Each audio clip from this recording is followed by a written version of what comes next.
salt bridge. What is salt bridge? This is U-shaped glass tube.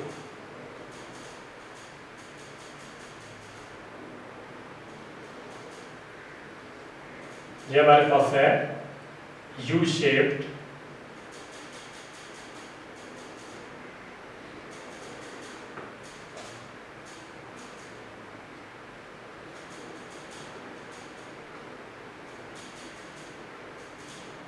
glass tube. U-shaped glass tube that is filled with a concentrated solution of the electrolyte. यहाँ पे हमारे पास concentrated solution of electrolyte. वो electrolyte कौन सा होगा? वो electrolyte हमारे पास हो सकता है potassium chloride, potassium sulphate, potassium nitrate, ammonium chloride. यानी पोटाशियम क्लोराइड हो सकता है, पोटाशियम सल्फेट हो सकता है, पोटाशियम नाइट्रेट हो सकता है और अमोनियम क्लोराइड इनमें से कोई भी हो सकता है। और इसके जो कॉर्नर्स होंगे यू शेप जो ग्लास ट्यूब है, इसका जो कॉर्नर्स है ओपन एंड से, that is filled by cotton plug. यहाँ पे हम क्या लगा देते हैं जी? कॉटन प्लग लगा देते हैं दोनों तरफ। तो ये जो सॉल्यूशन है, जो हमारे पास इलेक्ट्रोलाइट है, कंसंट्रेटेड सॉल्यूशन है, that must be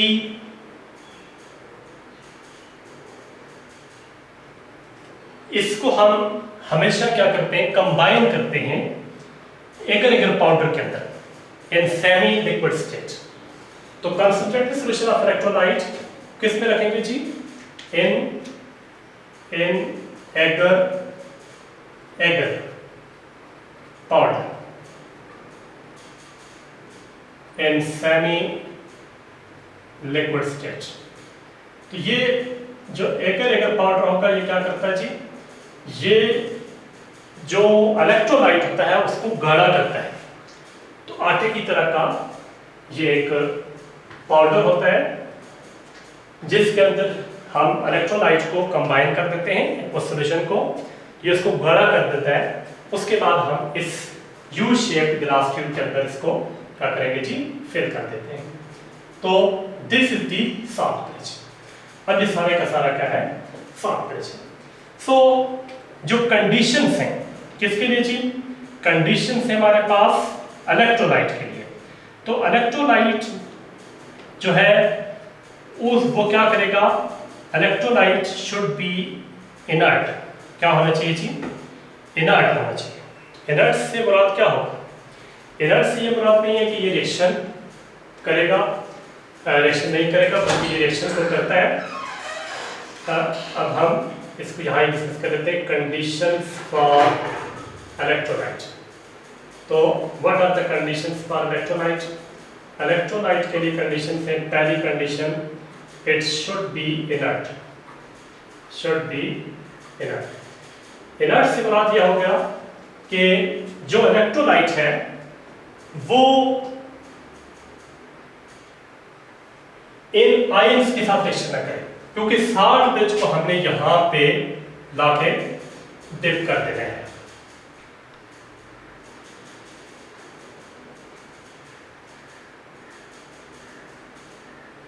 this is the salt bridge. तो सॉल्ट ब्रिज जो कि आपने बताया कि सॉल्ट ब्रिज में क्या है जी?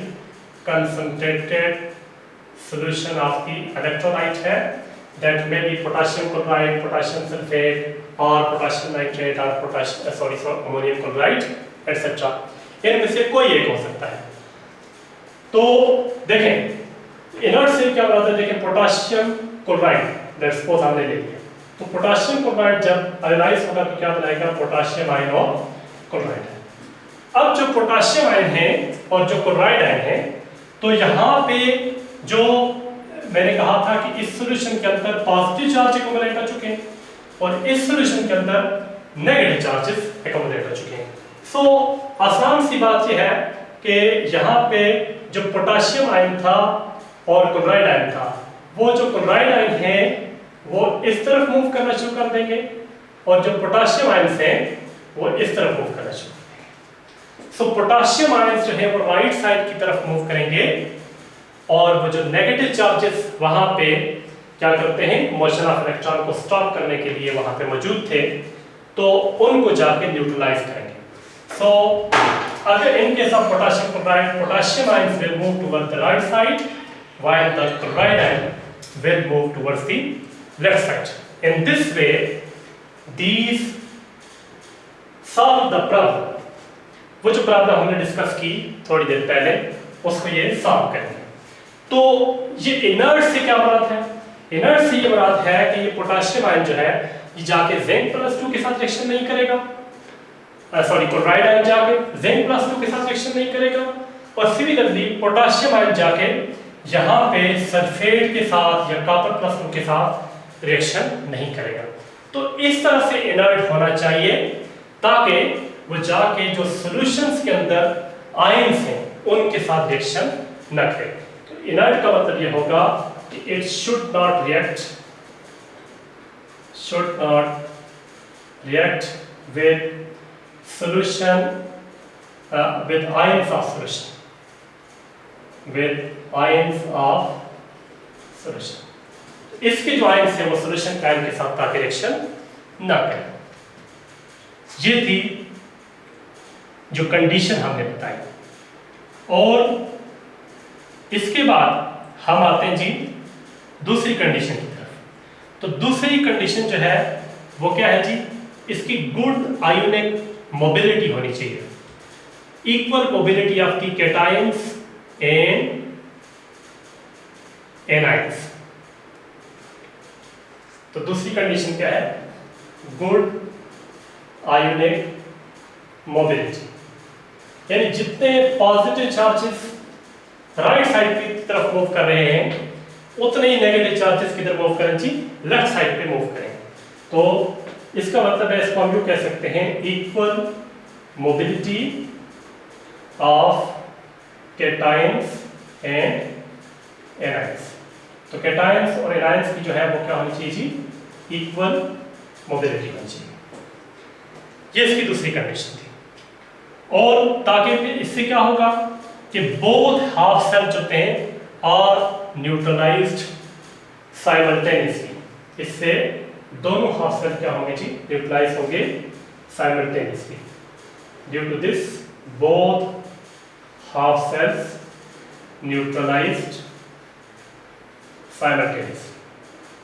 एक ही वक्त के अंदर पॉजिटिव और नेगेटिव चार्जेस मूव करेंगे और इनको दोनों जो हाफ सेल्स हैं वो एक ही टाइम में क्या हो जाएंगे जी, न्यूट्रलाइज हो जाएंगे. तो ये थी conditions for electrolyte which is placed in the U shape glass tube which is known as the salt bridge. Inverted U-shaped glass tube. This. अब देखें, लेट्स सपोज हमने कहा जी जो पोटाशियम आयंस हैं के पॉजिटिव वो इस तरफ मूव कर चुके हैं और जो क्लोराइड आयन हैं वो इस सिमत के अंदर मूव कर चुके हैं. तो लिहाजा ये क्या करेंगे, ये इनकी न्यूट्रलिटी को मेंटेन करेंगे. अब आते हैं functions of the salt bridge की तरफ. तो फंक्शंस ऑफ सॉल्ट ब्रिज जो है वो तीन functions of salt bridge.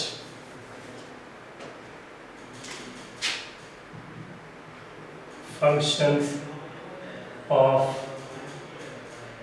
Salt bridge. Salt bridge के तीन फंक्शन. पहला फंक्शन क्या है जी, पहला function, it maintains the electrical neutrality of both half cells. It maintains electrical neutrality of both half cells.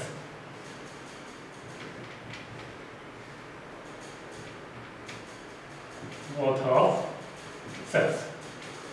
कैसे जी, ये क्या करता है जी, पॉजिटिव और नेगेटिव आयंस प्रोवाइड करता है और पॉजिटिव और नेगेटिव आयन क्या करते हैं जी, जाके न्यूट्रलिटी ऑफ द सेल को, दोनों हाफ सेल के न्यूट्रलिटी को मेंटेन करते हैं। दूसरी बात, it complete the circuit by allowing flow of electrons. It completes the circuit by flowing of or flow of electrons. Electrons के फ्लो के जरिए से ये क्या करता है, सर्किट को कंप्लीट करता है। इसको हम इंटरनल सर्किट कहेंगे और इसको हम एक्सटर्नल सर्किट कहेंगे। थर्ड पॉइंट क्या है जी, it minimises the liquid junction potential. It minimises the liquid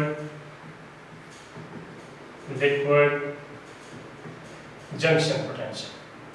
तो लिक्विड जंक्शन पोटेंशियल जो है वो उसको क्या करता है जी, मिनिमाइज करता है। अब हम देखते हैं कि ये लिक्विड जंक्शन पोटेंशियल है क्या है। अभी हमने देखा कि हमारे पास जो लिक्विड जंक्शन पोटेंशियल है वो क्या है जी, हमने थोड़ी देर पहले डिस्कस किया कि जो लेफ्ट हाफ सेल है इसके अंदर क्या होता है जी, लेफ्ट हाफ सेल के अंदर पॉजिटिव चार्जेस जो होते हैं वो एक्युमुलेट हो जाते हैं सॉल्यूशन के अंदर, और राइट हाफ सेल के अंदर नेगेटिव चार्जेस जो होते हैं वो एक्युमुलेट हो जाते हैं सॉल्यूशन के अंदर, जबकि रॉड के ऊपर अपोजिट होते हैं। सो क्या होगा कि लेट्स सपोज ये हम देख लेते हैं लिक्विड जंक्शन पोटेंशियल को, ये हमने बनाया हुआ है क्या चीज जी, गैल्वेनिक सेल।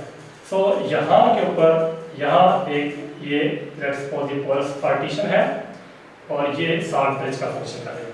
तो फिर क्या होगा जी, होगा ये कि जो लेफ्ट हाफ सेल था वहाँ पे हमने कहा क्या होते हैं जी, पॉजिटिव चार्जेस जो होते हैं वो एक्युमुलेट हो जाते हैं, ये पॉजिटिव चार्जेस हैं। अब देखिए इस लिक्विड के अंदर राइट हाफ सेल के अंदर क्या होता है जी, नेगेटिव चार्जेस एक्युमुलेट हो जाते हैं। तो ये जो एक्युमुलेशन ऑफ चार्जेस है यहाँ पे, जिसकी वजह से इलेक्ट्रॉन का जो फ्लो होता है वो प्रिवेंट हो जाता है, इसको हम कहते हैं लिक्विड जंक्शन पोटेंशियल। तो इस लिक्विड जंक्शन पोटेंशियल की वजह से क्या होता है, सेल का जो पोटेंशियल है वो डिक्रीज होता है। This the let's suppose liquid number 2, here liquid क्या होगा जी, 1 होगा। तो लिक्विड 1 और लिक्विड 2 के दरमियान में जंक्शन जनरेट हो गया। ये जंक्शन क्या करेगा, ये सेल के पोटेंशियल को ड्रॉप करेगा।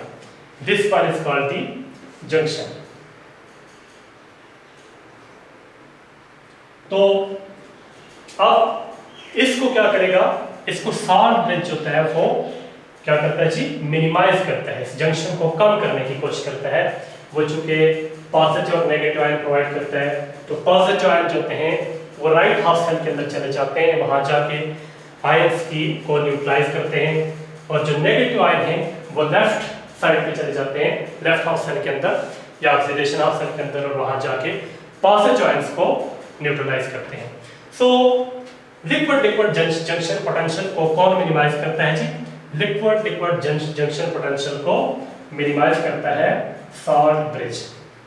यहाँ पे लिक्विड 1 के अंदर हमारे पास एक रॉड होता है, इस तरह से लिक्विड नंबर 2 के अंदर भी एक रॉड होता है। इन दोनों रॉड को हमने किसी भी वोल्ट मीटर वगैरह के साथ आपस में कनेक्ट किया होता है। तो लेट्स सपोज ये वाला हमने कहा था कि कॉपर का होगा और ये वाला क्या होगा जी, जिंक का होगा।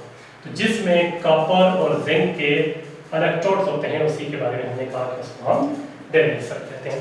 सो लिक्विड जंक्शन पोटेंशियल को कौन प्रिवेंट करता है जी, सॉल्ट ब्रिज प्रिवेंट करता है, ताकि लिक्विड जंक्शन पोटेंशियल मिनिमाइज हो जाए और सेल की जो वोल्टेज है वो ड्रॉप ना हो। अब लास्ट पे हम इन तीनों फंक्शंस को रिपीट कर लेते हैं। पहला फंक्शन ऑफ सॉल्ट ब्रिज क्या है जी, वेरी इंपॉर्टेंट। तो it maintain the electrical neutrality of the both half cells by flow of the ions. तो जो आयंस यहाँ पे फ्लो करते हैं इसके अंदर, उसकी वजह से ये इलेक्ट्रिकल ड्यूटिलिटी दोनों हाफ सेल की उसको बरकरार रखता है। दूसरी बात, it completes the circuit by flowing of electron. जब ये आपने लगाया यहाँ पे तो ये सर्किट कंप्लीट हो जाएगा। अब ये इलेक्ट्रॉन यहाँ से यहाँ की तरफ मूव करना स्टार्ट कर देंगे हमेशा के लिए। और तीसरी बात जो हम डिस्कस कर चुके हैं, it minimise the liquid liquid junction potential. तो लिक्विड लिक्विड जंक्शन पोटेंशियल को मिनिमाइज करता है और सेल की वोल्टेज को कम होने से रोकता है। तो अब हम आते हैं इसकी वोल्टेज। तो अगर हम स्टैंडर्ड कंडीशन से अप्लाई करें, लेट्स सपोज हमने ये रख लिया जी 1 मोलर और ये भी रख लिया हमने 1 मोलर और टेम्परेचर हमने रखा जी 25 degree centigrade is equal to 298 kelvin और प्रेशर हमने रखा कितना जी 1 atm। तो these are the standard temperature pressure conditions, या हम इनको कहते हैं शॉर्टकट एसटीपी कंडीशंस। तो एसटीपी कंडीशंस के ऊपर जो ये सेल है डेनियल सेल, इसकी वोल्टेज या ईएमएफ है 1.1 वोल्ट। देखेंगे जी, ये हमने रिएक्शन लिखा था, रिएक्शन एट एनोड। एनोड पे हमेशा क्या होती है, ऑक्सीडेशन। तो जब ऑक्सीडेशन हुई तो क्या बन गया जी, जिंक +2 इलेक्ट्रॉन और यहाँ पे स्टैंडर्ड ऑक्सीडेशन पोटेंशियल इसका है 0.76 वोल्ट, प्लस 0.76 वोल्ट। और दूसरी तरफ कॉपर है, रिएक्शन एट कैथोड। कैथोड जो है वो कॉपर का बना हुआ है और कॉपर +2 से 2 इलेक्ट्रॉन गेन करने के बाद कॉपर बन जाता है और ये रिड्यूस हो गया। इसका जो स्टैंडर्ड रिडक्शन पोटेंशियल है वो है +0.34 वोल्ट। अब हम जब इसकी सेल की ईएमएफ कैलकुलेट करते हैं, ईएमएफ और वोल्टेज ऑफ सेल, तो वोल्टेज ऑफ सेल कितनी है जी, वोल्टेज ऑफ सेल या ईएमएफ ऑफ सेल, इसको हम कैलकुलेट करते हैं, इसको सेल पोटेंशियल भी कहते हैं, E naught of cell, standard potential of the cell, that is equal to E naught oxide standard oxidation potential plus E naught red यानी स्टैंडर्ड रिडक्शन पोटेंशियल। ये था 0.76, ये था 0.34, तो ये आ जाएगा 1.1 volt. This is the E naught of cell, standard electrode potential of the cell, या इसको हम क्या कहते हैं, और ईएमएफ ऑफ सेल। और ईएमएफ ऑफ सेल को हम कैसे डिफाइन करते हैं, the force through which electrons move from external circuit from anode to cathode is called EMF of the cell। तो अब लास्ट इसका शॉर्ट सा पोर्शन है कि हम जो सेल के रिएक्शंस हैं उनको कैसे लिखते हैं, how we can write the reactions of the cell. तो रिएक्शन ऑफ सेल जो है उनको लिखेंगे जी, रिप्रेजेंटेशन ऑफ दी सेल एक मेथड है जिसके वजह से हम सेल को डेनियल सेल को रिप्रेजेंट करते हैं, बाकी सेल को भी गैल्वानिक सेल को। रिप्रेजेंटेशन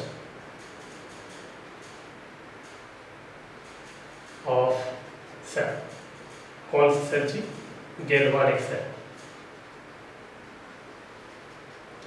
तो ये जो रिप्रेजेंटेशन है कि हम तमाम गैल्वानिक सेल के लिए यहाँ पे हम डेनियल सेल के लिए लिख लेते हैं। अब देखें, ये पहले से पहले हम देखते हैं कि कॉमनली तमाम सेल के लिए हम इनको कैसे लिखेंगे।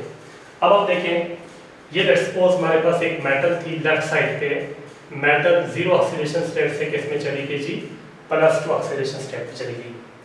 तो ये +1 भी हो सकता है, +2 भी हो सकता है, इसलिए हम इसको n प्लस या प्लस n कह देते हैं, n से बाद 1 2 3 कुछ भी होगा।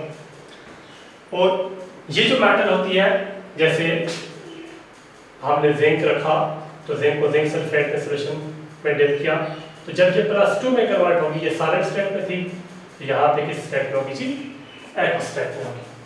ये सॉलिड से एक्वस में चलेगी, सो इसका ऑक्सीडेशन भी है।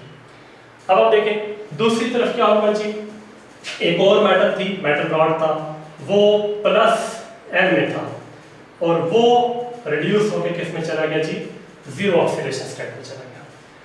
अब जो +N था वो एक्वस फॉर्म में होता है और ये जो होती है ये किस फॉर्म में होगी, सॉलिड फॉर्म में। लेट्स सपोज अगर हम इस गैल्वेनिक सेल जिसका नाम हमने डैनियल सेल है, तो in case of Daniell cell, तो डैनियल सेल के केस में हम यहाँ पे लिख देंगे जिंक सॉलिड स्टेट के अंदर और यहाँ पे क्या कर देंगे जिंक +2 एक्वस सोल्यूशन के अंदर। और इसके बाद दूसरी तरफ क्या हो जाएगा जी, दूसरी तरफ हो जाएगा कॉपर +2 एक्वस स्टेट के अंदर और यहाँ पे कॉपर हो जाएगा जीरो ऑक्सीडेशन स्टेट के अंदर, जो कि क्या होगा जी, सॉलिड होगा। अब जो लेफ्ट साइड वाला ये लेफ्ट हाफ सेल है, ये इसको हम क्या कहते हैं, ऑक्सीडेशन हाफ सेल, और इसको क्या कहेंगे जी, रिडक्शन हाफ सेल। अब दोनों को कंबाइन करके लिखते हैं, तो दोनों को आप लोग कंबाइन कैसे रिप्रेजेंट करेंगे, देखें zinc gives us zinc +2, zinc solid है, +2 किस फॉर्म में है जी, एक्वस फॉर्म के अंदर है, और ये कितने हैं जी, ये 1 मोल। यहाँ पे हमने जो सॉल्यूशन रखा हुआ है वो कितने रखा हुआ है जी, 1 मोल।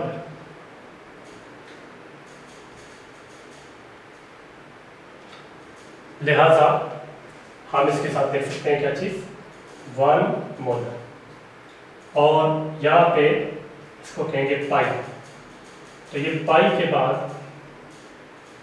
हमने इसको खड़ी पाई कहते हैं। यहाँ पे क्या था, कॉपर +2, कॉपर +2 किस स्टेट में था जी, एक्वस में, और ये किस में चला गया, कॉपर 0 में, यानी सॉलिड स्टेट के अंदर। So this is the representation of the Daniell cell. This is Daniell cell representation.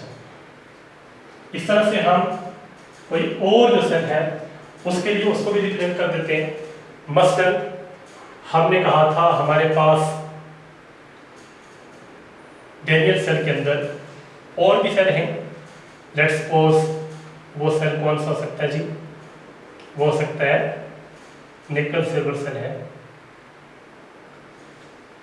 इस तरह से क्रोमियम लेड सेल है, तो मैं देख सकता हूँ जी निकल सिल्वर सेल की।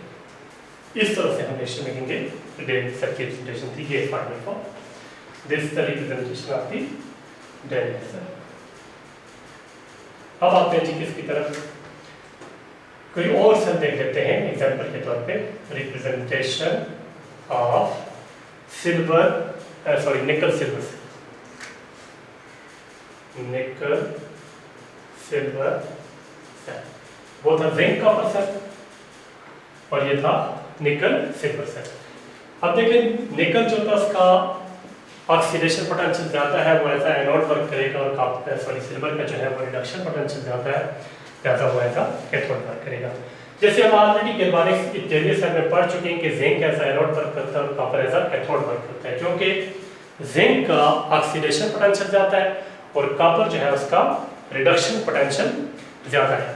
सो जो निकल सिल्वर सेल है, अगर इसकी हम रिप्रेजेंटेशन करेंगे तो निकल सॉलिड स्टेट के अंदर से जाएगा किसमें, निकल +2 के अंदर, जो कि किस क्या फॉर्म होगी जी, aqueous.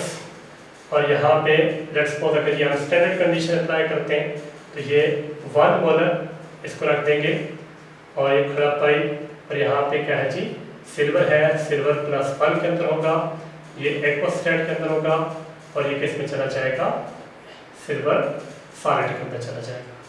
So this is the representation of the निकल सिल्वर सेल। इस तरह से जो क्रोमियम और लेड सेल को भी हम इस तरह से रिप्रेजेंट कर सकते हैं। इसके साथ हम लिख देंगे जी क्या, 1 मोलर, यहाँ पे लिख देंगे इसके साथ 1 मोलर इस, और यहाँ पे भी 1 मोलर, क्योंकि ये +2 है जो ये सॉल्यूशन को हमने, सॉल्यूशन के अंदर कॉपर किस फॉर्म में था, कॉपर +2 फॉर्म में था, और यहाँ पे जिंक +2 जो होता है वो सोल्यूशन के अंदर था। तो जिंक +2 जो होता है ये इसका जो सोल्यूशन है यानी जिंक सल्फेट का जो सोल्यूशन है वो 1 मोल है, जैसे इसके साथ 1 मोल लिखा जाएगा।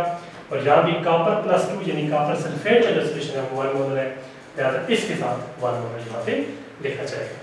जिस तरह से हमने यहाँ पे लिखा कि निकल सारे से निकल +2 में गया, ये यहाँ पे 1 मोल है। और सिल्वर जो एक्वस फॉर्म में था +1 से वो सिल्वर 0 स्टेट के अंदर चला गया, उसकी रिडक्शन हुई है। और एक तरफ क्या हुई है, ऑक्सीडेशन हुई है। This is the oxidation half cell and this is the reduction half cell. This is the representation of the another type of galvanic cell which is called the nickel silver cell.